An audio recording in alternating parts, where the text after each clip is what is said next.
First of all, thank you for coming out today. Listen, we've had just a really rough last 72 hours, and this was a big storm, and it had a major impact on Virginia, particularly Southwest Virginia. But Virginians are tough, and it's been amazing to watch Virginians come together, and so many people I know have had their lives truly affected in ways they never ever expected. Sadly, we've had two people who lost their lives as a result of this storm, and we've had people who've lost everything. And so we're at work.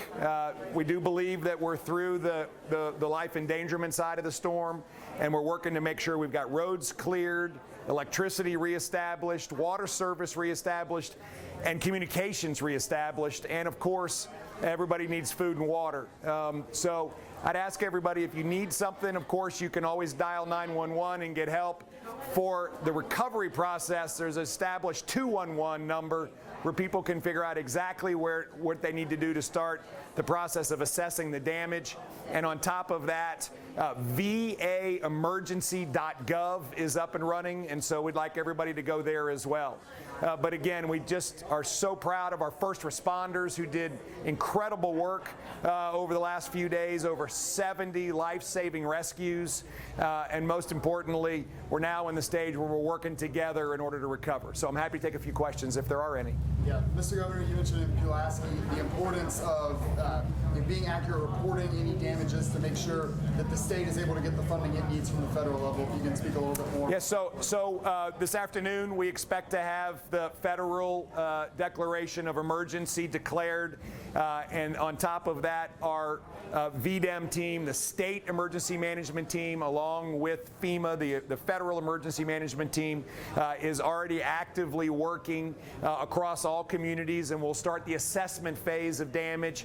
And I just ask everybody to, one, be accurate and let us know what happened. And that's really important for us to get a full and complete filing back into the federal government for support. And then the state is always here working. And so between local and state and federal resources, along with the charities that have been amazing and at work, we're going to get through this. It's going to be a heavy lift, but we'll get through it. What do you plan on doing to help with funding? What do you plan to do to help with flooding? Well, so first thing we need to work on is recovering from this one. And one of the things that I was very proud of is that we were able to pre-position substantial resources in order to react to this flood. I mean, there hadn't been anything seen like this in a long time, maybe forever. But this kind of flooding is a hard thing to prepare for, other than to make sure that when we see a storm like this coming, we've got to heed the warnings. We were able to pre-position extensive resources, and particularly life-saving resources, both on the ground with our swiftwater rescue crews, but also through the helicopter capabilities that we have in the National Guard and in state police, and they did incredible work. And now we got to recover. I also believe we're going to work hard on reestablishing bridge connections as quickly as we can. We know there's a lot of communities that now are very isolated because we've had bridges wash out or are majorly damaged. So we've got an enormous amount of work to do there. This is going to be a big lift, and we're all in this together. We'll get it done.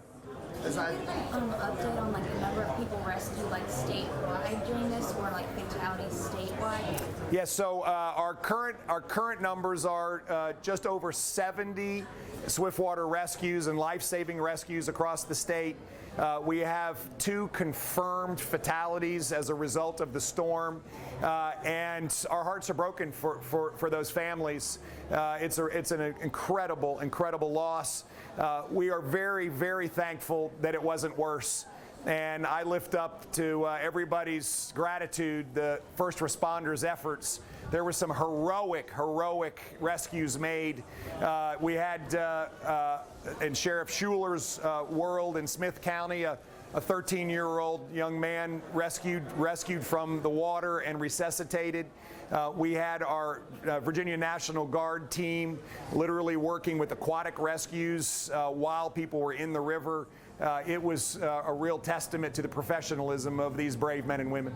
And I'm sure that you've seen everything going on Eastern Tennessee, especially Western North Carolina, right here in the New River Valley that we're in right now. I know that water's starting to come down, but it flows north. So do we anticipate any further damage from what's happening there? Yeah, so first of all, the New River did crest, of course, and so it's still high, though. And there's lots of areas we can't assess right now because the water level is still high.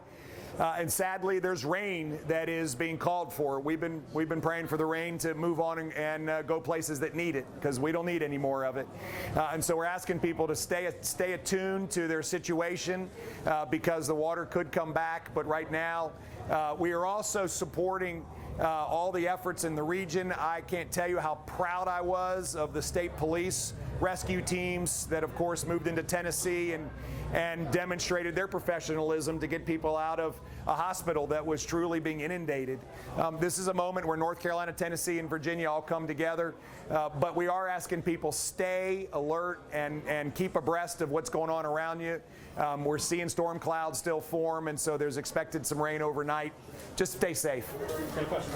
Yeah, I do have one question for you. Have you found that the local emergency departments, the volunteer fire departments, etc., have you found that they are well prepared and well funded for these situations? Yeah, what we have found is just a heroic response from local first responders, from the fire departments, both full-time and volunteer, from the sheriff's office, from the emergency management teams themselves, and people from our health system, from the hospitals, and have been amazing. And that's what makes Virginia great and Southwest Virginia extraordinary. And I think it is that coming together that allowed us to really respond in circumstances where we save lives. I'm incredibly impressed with the leadership at the local level across the whole region. And we have seen Board of Supervisors and city councils and mayors and police chiefs and sheriffs really lead in a way that we're so proud. And I just take my hat off to all of them, all of them. Do you have a dollar figure estimate for how much this is all about? We do not have a dollar figure estimate yet. That's what we're working on in the assessment phase. I think it will be very large. We have increased our state level funding for the emergency phase of this substantially, starting on Tuesday and Wednesday when I declared our state of emergency, all the way through to the work that's going to keep going on. But I do think it will be a substantial price tag associated with this, and that's what we're working hard in the assessment phase to fully get right. We have time for one more. And you mentioned these three states, just to circle back around to that, working together. I know out of Lynchburg, I think there was a team of search and rescue that have been deployed elsewhere, helping, airborne, helping with the swiftwater rescues. So just speak to the spirit of Virginia. I've been around places seeing communities come together. Obviously, it's tragedy, and you hate for that to be the reason, but speak to Virginians coming together. Well, let me just begin that there is no tougher group of people than Virginians, and everybody came together in such an extraordinary way. What we, of course, saw was, first of all, teams come from all over the state here. And so yesterday morning, I saw swiftwater rescue teams from Prince William County, from Stafford County, from Arlington, from Virginia Beach at work. And now we've seen teams in other parts of the state moving into North Carolina to help them. And so this is what it's all about. I have to say, watching our state police rescue those folks, those patients, off the roof of a hospital that was imminently going to flood was awe-inspiring to watch everybody coordinate together. And so this is what we're all about in Virginia. It's the spirit of Virginia, and I'm just so proud to be working for 8.7 million of the toughest people on the planet.